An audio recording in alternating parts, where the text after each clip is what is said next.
আমরা প্রতি বছরের নিয়েই এবছরও আমরা গরু মোটাজাতকরণ করেছি। তার মধ্যে আমরা আমাদের খামারের সর্বমোট মিলিয়ে 130টার মতো গরু আছে।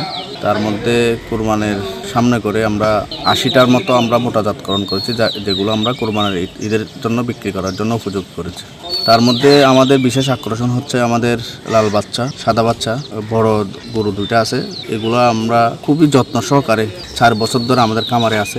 আমরা ক্রেতাদের জন্য সম্পূর্ণ গ্রামীণ যেভাবে লালন পালন করে আমরা সেভাবে লালন পালন করেছি। এখানে কোনো ধরনের মেডিসিন জাতীয় আমরা খাওয়া দাওয়া করাই না। যে প্রাণী সম্পদ এবং উপজেলা আছে আপনাদের পশু হাসপাতাল, ওখান থেকে আমাদের চেক আপের জন্য ডাক্তার প্রতিনিয়তই আসে। ওনাদের পরামর্শক্রমে আমরা সেভাবে আমরা গরুকে লালন পালন করি। আমাদের এই গরু লালন পালনের ক্ষেত্রে আমাদের খামারের ছেলে আছে 7 থেকে 8 জন। দৈনন্দিন 2 থেকে 3 বার গোসল করাই, পরিষ্কার পরিচ্ছন্ন রাখি, যাতে কোনো ধরনের রোগ বালাই আমাদের খামারে এসে আমাদের গরুকে আক্রমণ করতে না পারে। আমরা সেইভাবে উপযোগী করে আমরা মোটাজাতকরণ করছি, বেচা কিনা শুরু করে দিয়েছি।